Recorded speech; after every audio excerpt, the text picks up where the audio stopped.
இதுவே பெட்டில இழுத்துட்டு கிடந்தா வந்து பாத்துப்பேன். அதுல ஒரு நியாயமாவது இருக்கு. நல்லா தானே வந்து நிக்கிறிய பிசாண்டி. வாடரி இதுக்காக நான் என்ன நேரமும் பெட்டிலே போய் கடக்க முடியுமா? உங்க அம்மி எங்க மேல கூப்பிடுங்க. அவிட்ட கொஞ்சம் பேச வேண்டியிருக்கு. என்ன பேசணும் பிசாண்டி? எதுவா இருந்தாலும் யார்ட்ட பேசுங்க. எங்க அம்மா கொஞ்சம் உள்ள வேலையா இருக்கா. நீங்க அதுக்கு சாடி போட்டு வர மாட்டியே வாடரி. சம்மந்திய கூப்பிடுங்க. அவிட்ட தான் பேச முடியும். அதான் பிசாண்டி என்ன விஷயம் சொல்லுங்க. அதே அந்த ரூபி பிள்ளைய துரத்தி விட்டுட்டீங்களாம்ல? அதான் அந்த பிள்ளை வீட்ல போய் பேசி எடுத்து உங்க தம்பி கூட சேர்த்து வைக்கலாம்னு பாக்கோம். பாக்கணும்? யாரெல்லாம் பாக்கோம்? நானு சாமி பிள்ளையன்னா வாடரி.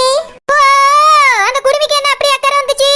அன்னைக்கு என்னடான்னா நான் போய் பேச போறேன்ட்டு ஓடி வந்தா. இப்போ ஒண்ணு ஏன் விட்டுருக்காளா? இல்ல வாடரி, இப்பதான் கல்யாணம் முடிஞ்சது அந்த பிள்ளைக்கு. அதுக்குள்ள ஒரு சின்ன பிரச்சனைன்னு அந்த பிள்ளைய துரத்தி விட்டுட்டீங்களாம்ல? அதான் சாமி பிள்ளை வார்த்தைபடியா வாடரி. பேசாம நாங்களே பேசி சேர்த்து வச்சிரியோம். பொம்பளை பிள்ளையோட வாழ்க்கை அது. நம்ம பிள்ளையா இருந்தா பார்த்துட்டு சும்மா இருப்போமா? இத்தனை வருஷம் கழிச்சு நீங்களே உங்க புருஷன் கூட சேர்ந்துட்டீங்க. நாளா உங்க புருஷன் ஆயுசுக்கு வரவே மாட்டாருன்னு நினைச்சிட்டு இருந்தேன். இல்ல வாடரி, உங்களுக்கே வயசாயிட்டுன்னு வச்சுக்கிடுங்களா?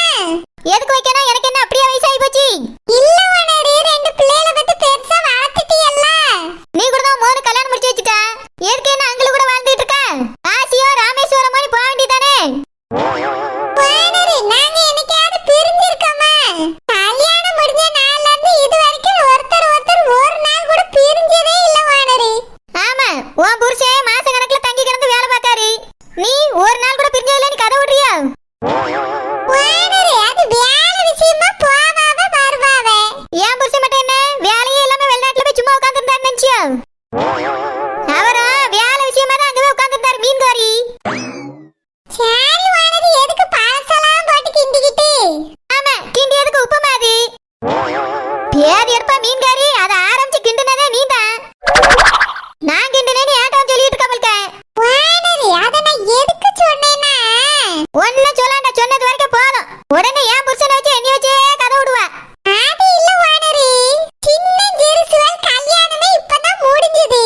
அதுவல சேர்த்து வைக்கணும்னு என் மனசு துடியா கடந்து துடிக்குது வாடரி. அது என்ன உனக்கு அந்த குடும்பிகாரிக்கு திடீர்னு துடிச்சிட்டு கிடக்குது? வாடரி, இதே மாதிரிதான் என் அக்கா மகனும் உங்க தங்கச்சியும் பிரிஞ்சு கிடந்தாவ. என் அக்கா மகனை கூட்டிட்டு போயிட்டா. உங்களுக்கு எப்படி இருந்துச்சு? உங்க வீட்டுக்குள்ள வாழ்க்கை எப்படி அநியாயமா போச்சேன்னு கவலையா இருந்துச்சா இல்லையா? நான் தானே அதுல தலையிட்டு ரெண்டு பேரையும் சேர்த்து வச்சது. ஆமா, இந்த தலையை கொண்டு வந்து உள்ள விட்டு அப்படியே பின்னல் போட்டு சேத்தா நீ. என்ன மீன்காரி கதை விடுறிய கதை? உன் அக்கா காரிட்ட போய் ஒழுங்கா பேசுன்னு சொன்னா என்ன பேசிட்டு வந்தா நீ? உன் பேச்சு ஒண்ணுமே சரி கிடையாம தான் நான் போய் பேசினேன். நான் போய் போட்டு வந்த போட்ல தான் மௌனி இங்க அனுப்பி விட்டா. நீ என்னடான்னா நீ தான் நம்ம சேர்த்து வச்சேன் பிரிச்சு வச்சேன்னு காமெடி பண்ணிட்டு இருக்க. இங்க பார் மீன்காரி, இப்படி இல்லாத போலால சொல்லிட்டு இருந்தேன்னு வச்சுக்க கொண்டு அறுபடம். வாடரி, யாரோ தலை விட்டு சேர்த்துட்டோம்ல. அந்த பிள்ளைல இப்ப சந்தோஷமா வாழ்ந்துகிட்டு இருக்கு. மாசமா வேற இருக்கு. அதெல்லாம் பார்க்கும்போது மனசுக்கு சந்தோஷமா இருக்குல்ல வாடரி? அதே மாதிரிதானே உங்க சித்தி மகனோட வாழ்க்கையை காப்பாத்துறதுக்கு நீங்க யோசிச்சிருக்கணும். சித்தி மகளோட வாழ்க்கையை காப்பாத்தணும்னு மட்டும் துடிச்சியே. அது என்ன உங்க வீட்டு பொம்பளை பிள்ளைக்கு ஒரு நியாயமா, அடுத்த வீட்டு பொம்பளை பிள்ளைக்கு ஒரு நியாயமா பேசுறிய? என்ன மீன்காரி, என்ன பிரச்சனை உனக்கு தெரியாதா? ரொம்ப நடிக்கிறீ என்ன? சரி போறாங்க ரூபியா ஒண்ணா. நாங்க என்ன போய் சொல்லியா கட்டி கொடுத்தா? அவனே இழுத்துக்கிட்டு வரணும் அவளை. இது அவைய போய் சொல்லி கட்டி தான் தந்தாவ. இந்த பிள்ளைக்கு ஒரு பெரிய வியாதி இருக்கு. இந்த காரணத்துக்காக தான் பிரிச்சு விட்டுருக்கு. என்னமோ ஒண்ணும் தெரியாத மாதிரி பேசிட்டு இருந்தான்னு வச்சுக்க. நல்லா இருக்காது சொல்லிவிட்டேன். வாடரி, நாங்க அத்தனை தடவை சொன்ன அந்த பிள்ளைக்கு பிரச்சனை இருக்குன்னு.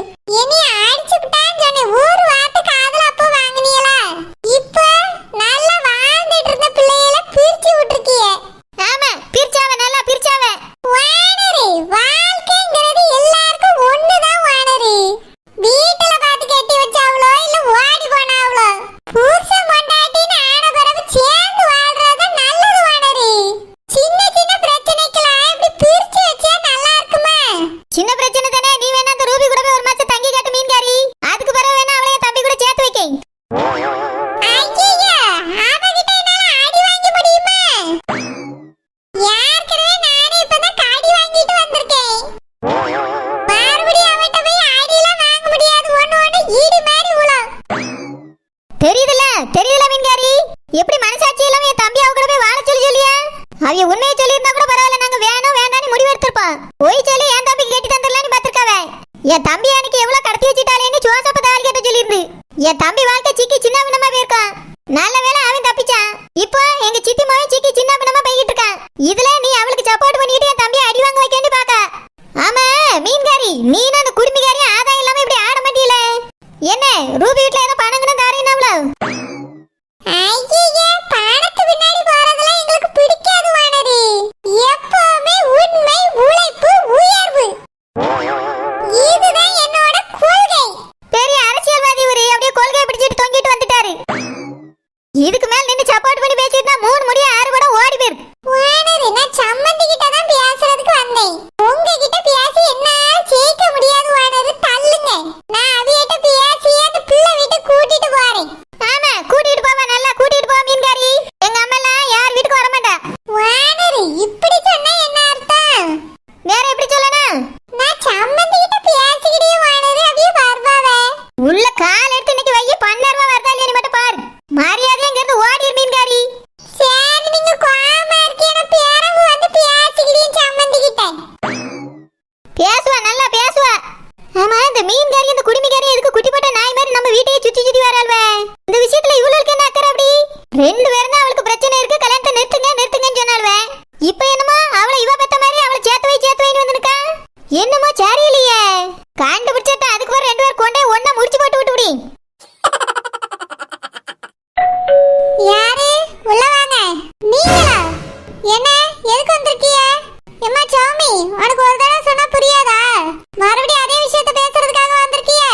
ஆன்ட்டி, நீங்க உங்க மேல கோவமா இருக்கீங்க, அதனால தான் இப்படி எல்லாம் பேசுறீங்க. என் மேல உங்களுக்கு நம்பிக்கை இல்லல்ல, அதனால தான் பிசாண்டியை கூட்டிட்டு வந்திருக்கேன். பிசாண்டி இவிய மேல தான் எனக்கு நம்பிக்கை இல்ல. என் மகளோட வாழ்க்கைய எல்லாரும் சேர்ந்தானே கெடுக்க பாத்தியே. இங்க பாருமா, நான் சொல்றது ஒரு நிமிஷம் கேளு. என்ன சொல்ல போறிய? நீங்க எதுவுமே சொல்ல வேண்டாம், தயவு செஞ்சு வெளிய போங்க. இங்க பாருமா, உன் பிள்ளையோட வாழ்க்கை நல்லா இருக்கணும்ங்கிறதுக்காக தான் நாங்க இங்க வந்திருக்கோம். நானும் பொம்பளை பிள்ளைய பெத்தவதான். எனக்கு இந்த கஷ்டத்தை பத்தி புரியும். ஏற்கனவே இப்படிதான் எங்க குடும்பத்துல ஒரு பிரச்சனை வந்துச்சு. வேற யாருக்கும் இல்ல, எங்க அக்கா மகனுக்கும். உங்க மகளை கட்டி கொடுத்திருக்கீங்களே ஜோசப், அந்த பையனோட தங்கச்சிக்கும் கல்யாணம் முடிஞ்சு கொஞ்ச நாள்ல எங்க அக்கா வந்து பிரிச்சு கூட்டிட்டு போயிட்டா. அப்ப நான் தான் பேசி சமாதானப்படுத்தி 2 பேரையும் சேர்த்து வச்சேன். அதனால இப்ப எவ்வளவு கஷ்டம் உங்களுக்கு இருக்குன்னு எனக்கு புரியுது. உங்களுக்கு புரிஞ்சு என்ன பிரயோஜனம்? புரிய வேண்டியவங்களுக்கு புரியலையே. அதுக்காக நீங்க அப்படியே விட்டுருவீங்களா? அதைய டைவர்ஸ் அது இதுன்னு பேசிக்கிட்டு இருக்காவே. அதெல்லாம் எதுக்கு பண்ணிக்கிட்டு உங்க பிள்ளைய கூட்டிட்டு வந்து அங்க எப்படியாவது சேர்த்து வாழ வைக்க வேண்டியதானே? இங்க பாருங்க, எங்களுக்கு மட்டும் அந்த எண்ணம் இல்லையா? நாங்க அன்னைக்கு எவ்வளவு தெரியுமா பேசணும்? நாயை விரட்டி விட்ட மாதிரி விரட்டி விட்டுட்டாவே. போய் சொல்லி கல்யாணம் பண்ணி கொடுத்துட்டோமா, அந்த கோபம். இருந்தாலும் நீங்க போய் சொல்லி கல்யாணம் முடிச்சு கொடுத்துருக்க கூடாது, உண்மையை சொல்லியிருக்கலாம்ல. நாங்க இந்த விஷயத்தை அப்பயே கண்டுபிடிச்சிட்டோம். நீங்க அப்பவே இந்த மாதிரி பிரச்சனை இருக்குன்னு சொல்லியே கட்டி கொடுத்துருக்கலாம். இப்ப இவ்வளவு பெரிய பிரச்சனை வந்திருக்காது.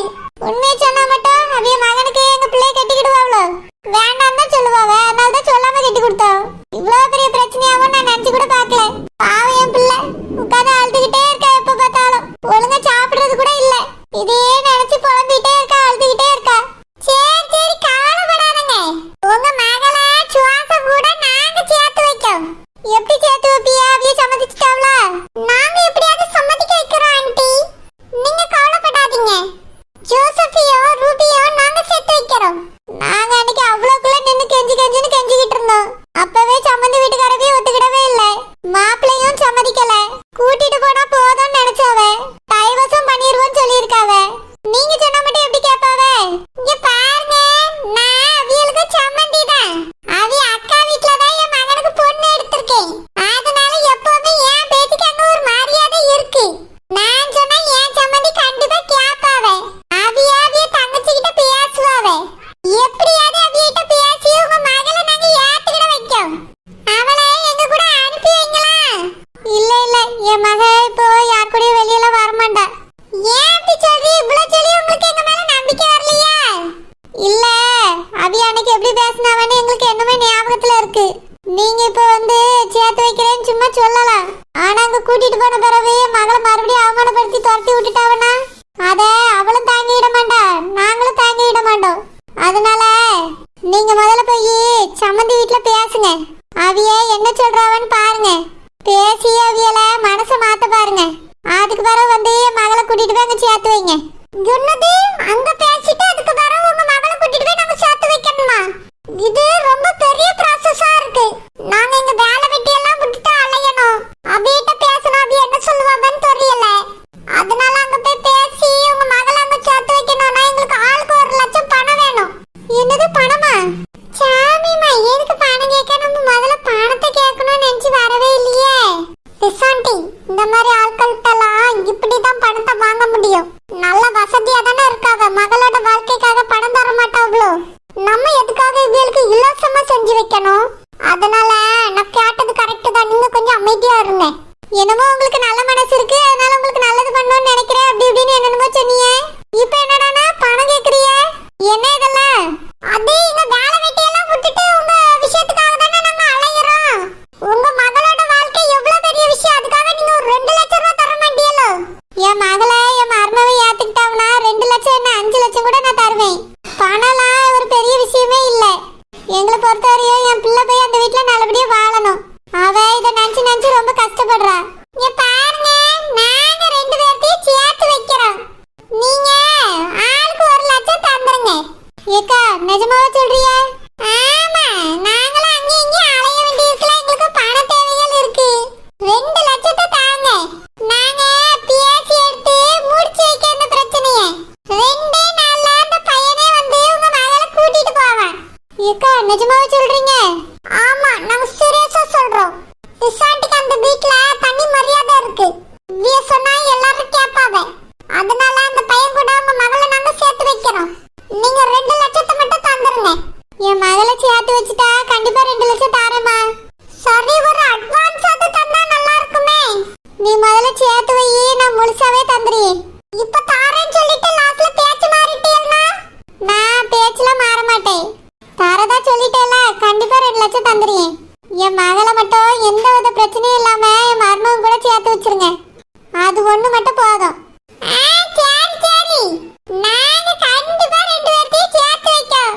நீங்க 2 லட்சத்தை ரெடி பண்ணிருங்க. நீங்க சொன்ன வார்த்தையை மட்டும் மறந்துடாதீங்க. கண்டிப்பா ஜோசஃபையும் ரூபியையும் நாங்க சேர்த்து வைக்கிறோம். சரிம்மா. ஓகே ஆண்டி, நாங்க போயிட்டு வரோம். சரி, போயிட்டு வாங்க. போயிட்டு வரோம். சரிங்க. என்ன இவிய எப்படி சொல்லிட்டு போறாவ? கல்யாணத்துக்கு முன்னாடி வரைக்கும் எப்படியாவது இந்த உண்மையை சொல்லி கொடுத்து கல்யாணத்தை நிறுத்தணும்னு நினைச்சாவ. ஆனா இப்ப என்னடானா என் பிள்ளைய அங்க சேர்த்து வைக்கணும்னு ஆசைப்படியாவ. என்னன்னு ஒண்ணுமே புரியலையே. எது எப்படியோ இவியலுக்கு அந்த வீட்டுல நிஜமாலே மரியாதை கொஞ்சம் ஜாஸ்தி தான். இவிய போய் பேசினா கண்டிப்பா என் மகளாவியே ஏத்துக்கிடுவாவ. ரூபியும் மாப்பிள்ளையும் ஒண்ணு சேர்ந்துட்டாவனா பேசினபடி இவியலுக்கு 2 லட்சத்தை கொடுத்துடணும். இந்த உதவியை மட்டும் இவிய செஞ்சுட்டாவனா வாழ்நாள்